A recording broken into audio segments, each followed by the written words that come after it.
Highway पर रात के सफर का एक ही रूल होता है, रुकना मना होता है। मैं पिछले 14 साल से ट्रक चला रहा हूं, दिन में नहीं, सिर्फ रात को। क्योंकि रात के हाईवे पर सवाल कम पूछे जाते हैं।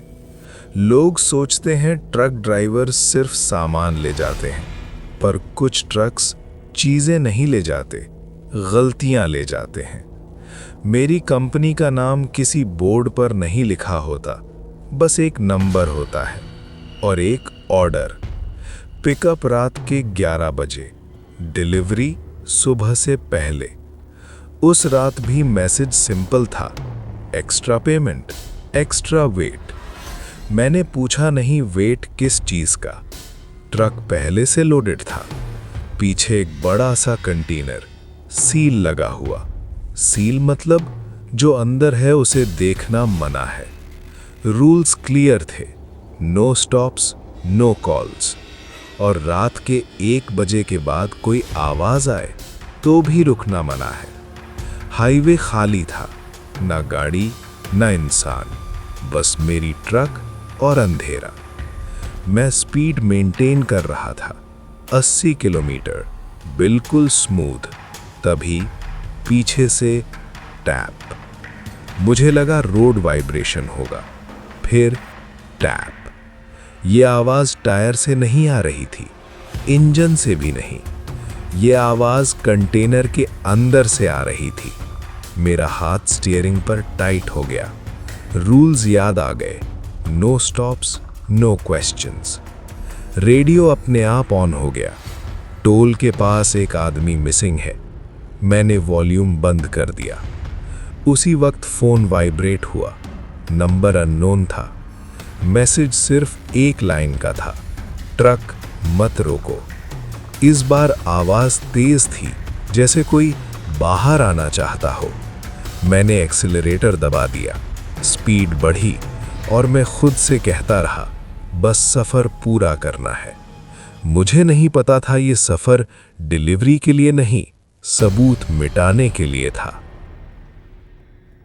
मैं रुकना नहीं चाहता था, पर आवाज रुकने का नाम नहीं ले रही थी। पहली बार मैंने पीछे देखने की कोशिश की, सिर्फ मिरर से। कंटेनर बंद था, सील बिल्कुल सही, फिर भी आवाज आ रही थी, जैसे कोई अंदर से लकड़ी खुरच रहा हो। धीरे, बेचैन, मेरा गला सूखने लगा। मैंने खुद से कहा, इमेजिनेशन है, लंबी ड्राइव का असर। पर तब आवाज रुक गई, बिल्कुल अचानक। और साइलेंस और ज्यादा डरावनी होती है। मैंने एक्सेलरेटर और दबा दिया, स्पीड बढ़ी, इंजन तेज हुआ। फिर एक जोर का धक्का कंटेनर के अंदर से। इस बार आवाज चिपकी हुई थी, जैसे कोई दीवार से सर मार रहा हो। और फिर एक आवाज, इंसान की आवाज, भाई गाड़ी रोको। मेरे हाथ स्टीयरिंग पर कांप गए।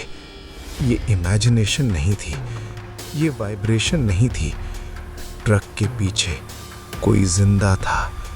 मैंने ब्रेक की तरफ पैर बढ़ाया, पर तब फोन वाइब्रेट हुआ। एक ही लाइन, अगर रोका तो तू भी मरेगा। मैंने ब्रेक वापस खींच ली और समझ गया, ये सिर्फ डिलीवरी नहीं थी, ये किसी को चुप रखने का काम था।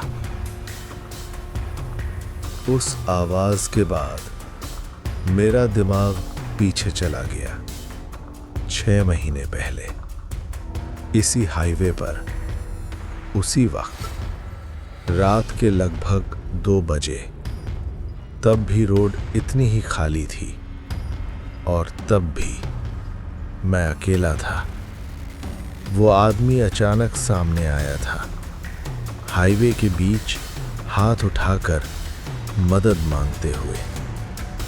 मैंने हॉर्न दिया, स्पीड कम नहीं की, ब्रेक बिल्कुल नहीं मारी। सिर्फ एक आवाज आई थी, भारी, गीली, जैसे कुछ ट्रक के नीचे घसीट गया हो। मैंने मिरर देखा, वो गिर चुका था, पर हिल रहा था, जिंदा था। मैं रुका, सिर्फ इसलिए क्योंकि कोई देख नहीं रहा था। पुलिस नहीं, गाड़ी नहीं, कैमरा नहीं। मैंने उसे उठाया। खून बह रहा था, सांस चल रही थी, और उसकी आंखों में सिर्फ एक सवाल था, बच जाऊंगा ना? मैंने जवाब नहीं दिया। मैंने उसे कंटेनर के अंदर डाल दिया। सोचा अगले एग्जिट पर हॉस्पिटल ले जाऊंगा, पर अगला एग्जिट आया और निकल गया। फिर दूसरा, फिर तीसरा, और हर बार मैं रुकता नहीं गया। उस रात मैंने किसी को मारा नहीं, मैंने बस मदद नहीं की। और अब वही आवाज मेरे ट्रक में बंद थी, वही सांस, वही दर्द। और मुझे पता था ये सफर तब तक खत्म नहीं होगा जब तक मैं इस गलती का हिसाब नहीं चुका देता। यादें खत्म नहीं हुई थी, तभी पीछे से रोशनी चमकी। नीली, लाल, पुलिस की गाड़ी। मेरे मिरर में सिर्फ एक ही चीज थी, सिग्नल, रुकने का। कंटेनर के अंदर आवाज फिर से शुरू हो गई, इस बार धीमी नहीं, घबराहट भरी। भाई, पुलिस आ गई है, मुझे बाहर निकाल दो। मेरे दिमाग में सिर्फ एक ही ख्याल था, अगर रोका तो सब देख लेंगे, अगर नहीं रोका तो अंदर वाला मर जाएगा। मैंने एक्सीलरेटर और दबा दिया, स्पीड बढ़ी, इंजन चिल्ला उठा। पुलिस की गाड़ी पीछे चिपक गई, सायरन तेज हो गई, और तब फोन बजने लगा। वही नंबर, कॉन्ट्रैक्टर। उसकी आवाज बिल्कुल शांत थी। सुन, अगर पकड़े गए तो तू भी गया और अंदर वाला भी। मैंने पूछा, तो क्या करूं? उसने बिना रुके कहा, ट्रक जला दे। मेरा पैर एक्सीलरेटर से हल्का सा उठा। फिर कंटेनर से एक चीख आई, मैं जिंदा हूं, मुझे मत जलाओ। पुलिस की गाड़ी बिल्कुल पास थी, आगे फ्लाईओवर था, नीचे अधूरी कंस्ट्रक्शन, और मुझे पता था अगला मोड़ सिर्फ एक डिसीजन का था। मैंने एक्सीलरेटर धीरे धीरे छोड़ दिया। पुलिस की सायरन पीछे छूट गई। फ्लाईओवर के नीचे सिर्फ अंधेरा था, अधूरी सी रोड, ना कोई गाड़ी, ना कोई इंसान। मैंने ट्रक साइड में रोक दिया, इंजन बंद किया, और पहली बार मुझे पूरी खामोशी महसूस हुई। कंटेनर के अंदर से सांस चल रही थी, बहुत धीमी, जैसे टूट रही हो। मैंने लैच पर हाथ रखा, उंगलियां कांप रही थीं। सील तोड़ी, दरवाजा धीरे खोल दिया। अंदर वही आदमी था, खून सूख चुका था, कपड़े चिपके हुए थे, आंखें खुली हुई थीं। मुझे देखते ही उसके मुंह से आवाज निकली, तू ही है, मैंने तुझे पहचान लिया। मेरे पैर वहीं जम गए। उसने धीरे से कहा, अगर तू रुक जाता तो मैं बच जाता। मैंने आंखें नीची कर ली, क्योंकि मेरे पास कोई जवाब नहीं था। तभी पीछे से फोन दोबारा बजा। कॉन्ट्रैक्टर की आवाज थी, बिल्कुल ठंडी। उसने सिर्फ इतना कहा, टाइम खत्म, आज बच गया तो कल सब बता देगा। मैंने कंटेनर का दरवाजा बंद कर दिया। अंदर से चीख सुनाई दी, मत करो, मैं चुप रहूंगा।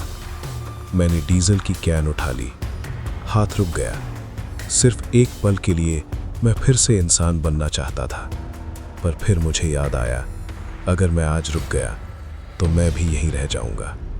और फिर मैंने आग लगा दी। आग दूर से दिख रही थी। हाईवे पर पहली गाड़ी पुलिस की आई, सायरन बंद हुई, और जो आवाज बची वो आग की थी। मुझे भागने का मौका था, पर मैंने भागने की कोशिश नहीं की। मैंने हाथ उठा दिए, क्योंकि उस रात मैं थक चुका था। पुलिस ने कुछ सवाल पूछे, मैंने सब सच बता दिया। हिट एंड रन, कंटेनर और आग। कोर्ट में केस चला, प्रूफ क्लियर था। Video, toll records, phone messages. जज ने मुझे देखा, फिर कहा, तुमने जान सीधा नहीं ली, तुमने मदद करने से इनकार किया, और जब मौका मिला तुमने सच को जला दिया। सजा सुनाई गई, उम्र कैद।